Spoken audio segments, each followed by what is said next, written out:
ሰላም ብዙ ዓለም ዩቲዩብ ተከታታዮች ሰላማችሁ በያላችሁበት እንደ ምድር አሸዋ በዘት ይበልልኝ። ሁሌም እንደምላችሁ ላይክ ሰብስክራይብ እያደረጋችሁ አበረታቱኝ። ዛሬ እጄላችሁ የመጣሁት በጣም የሚያሳዝን በወላጅ አባታቸው ላይ በአሰቃቂ ሁኔታ ገለውት በኬሻ ጠቅልለው ለአውሬ ጥለውት ውሾች ሲታገሉት ለመብላት ማለት ነው።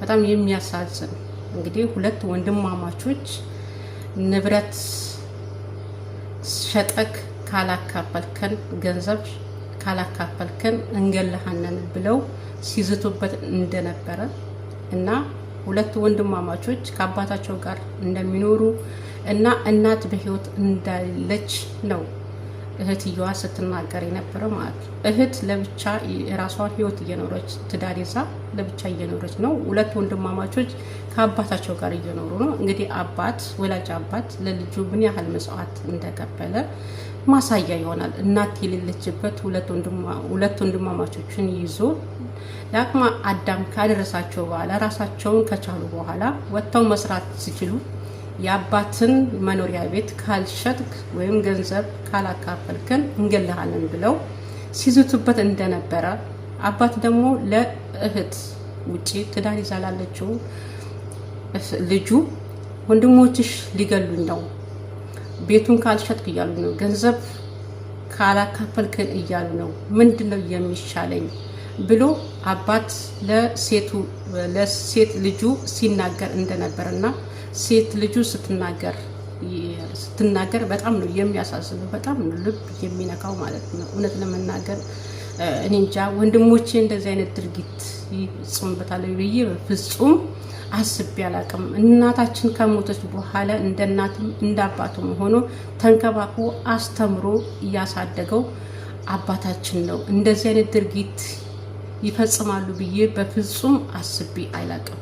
ልጆቹ ትምህርት ጨርሰው እቤት ተቀምጠዋል። ስራ አይፈልጉም፣ እቤት ነው የተቀመጡት። አባቴ ላይ ግን በፊት ላይም ጥሩ አመለካከት የላቸውም።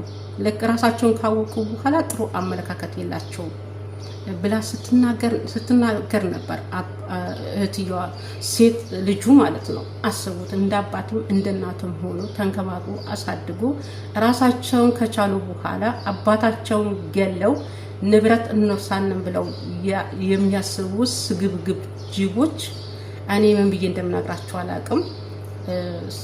ሴቷ ስትናገር ማለት ነው በጣም ነው የሚያሳዝነው። ወንድሞችሽ ሊገሉኝ፣ ምንድነው የማረገው? ቤቱን ሸጬ ወዴት ነው የምገባው ብሎ ያማክረኝ ነበረ። ቤቱም አይሸጥም፣ እኔ ጋር ትመጣለህ፣ እነሱ ይቀመጡበት፣ ቤቱም አይሸጥም፣ እኔ ጋር ትመጣለህ ብዬ አብረን እያወራን ነበረ። በዚህ ቅስፈት ነው ይሄንን ድርጊት አባሰቀቂ ሆና ሁኔታ አባታችን የገደሉት። እንዴት እንደገደሉት ሲናገሩ እውነት ሰው ናቸው ወይ ነው የምትሉት? እንዲህ አድርገን የገደልነው ስሉ እኔ እንጃ። እኔ በጣም ነው የሚያሳዝነው፣ በጣም ነው ልብ የሚነካው። እና እሷ እንደውም እኔ አላመንኩም፣ ይገሉታል ብዬ በፍጹም አላመንኩም። ግን አባቴ ለተወሰነ ጊዜ ስልክ ስደውል በፍጹም ስልኩ አይጠራም።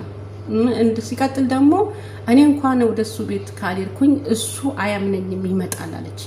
ስልክ ደጋግም ቤት ስሞክር አይሰራም። ከዛ ተነስቼ ወደ ቤት ሲሄድ አባታችን የት ሄደ ብዬ ስጠይቃቸው ወንድሞችን ጸበል ሄደዋል እና ስልኩ ለምን አይሰራም? ስልኩን ይዞ ነው ቤት ጥሎ ነው የሄደው ወይስ? እሱን እኛ የምናውቀው ነገር የለም ብለው ጥሩ መልስ አልመለሱልኝም ነው ያለችው እህትየዋ ማለት ነው። እና ደጋግሜ አሁንም ወይ ከዛሬ ነገ ይመጣል ብዬ እውነት መስሎኝ ከዛሬ ነገ ይመጣል ወይም ስልኩ ጠፍቶበት ሊሆን ይችላል ብዬ ድፍን 3 ወር ተቀመጥኩኝ አለች። በቃ ይመጣል በማለት 3 ወር ተቀመጥኩኝ። ከዛ በዛ መሀል ግን አሁንም እዛው አባቴ ቤት ሲሄድ ምን ልታረጊ መጣሽ? አንቺንም እንገልሻለን፣ አለዛም ደግሞ ልጅሽን እንገላለን፣ ቤቱ ይሸጥና እንካፈል ብለው እንዴ አባታችን እያለ እንዴት ነው ቤቱን የሚሸጠው? አባታችን ወዴት ነው የሚሄደው? በህይወት እያለ እንዴት ቤቱ ይሸጥ ትላላችሁ? እሱ አይመለከትሽም፣ መሸጥ ነው ያለበት ብለው በጣም ይከራከሩኝ ነበረ እኔንም። እና ግን እንደዚህ በአሰቃቂ ሁኔታ አባታችን ይገሉታል ብዬ በፍጹም አላሰብኩም።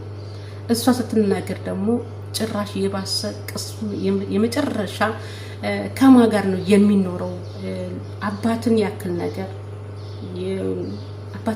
ነገር ጭካኔ በተሞላበት መልኩ እንደዚህ መግደል ማለት በጣም ነው የሚያሳዝነው። በጣም ነው ልብ የሚነካው። እውነት ሰውን ገሎ ንብረት ወርሳለሁ ብሎ ይታሰባል? የሰው ደም መቼም ቢሆን የትም አንድ ሰው ተገሎ ጉድጓድም ይግባ ወንዝም የትም ይጣል፣ እውነት ለመናገር የሰው ደም ይቆያል እንጂ ይገኛል። እነኚህ ልጆች ማለት ነው የሚገርማችሁ ነገር አደባባይ የትም ሜዳ ላይ ነው የጣሉት። እንግዲህ ውሻ ሲታገለው ነበር ለመብላት ማለት ነው። አስቡት።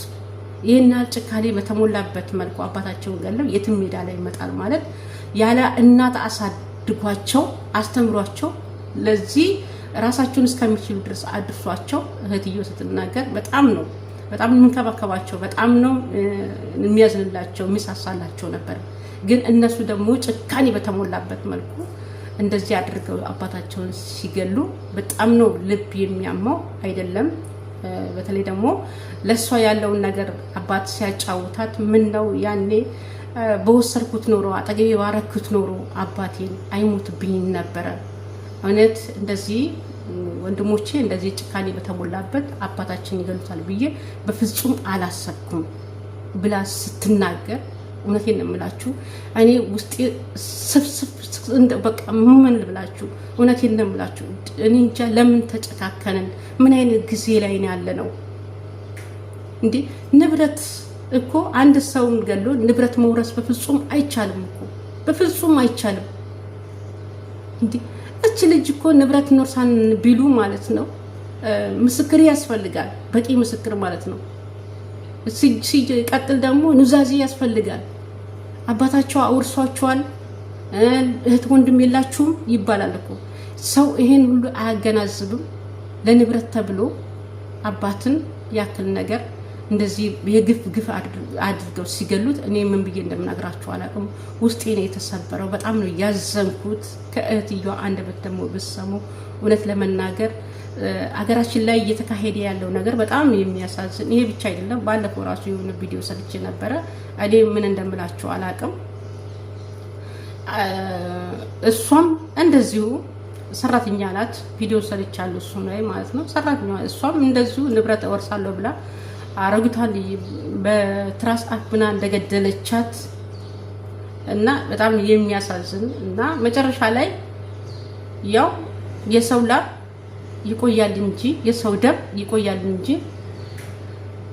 እንደሚገኝና እኔ እንጃ ምላችሁ ራሱ ግራ ገባኝ። እውነት ለመናገር ማለት በጣም ነው እኔ ያዘንኩት ማለት ነው በዚህ በሰውዬ እና እህትየዋ ስትናገር እኔ ምን እንደምላችሁ ራሱ አላውቅም። ቤተሰቦቼ በጣም ነው ያዘንኩት።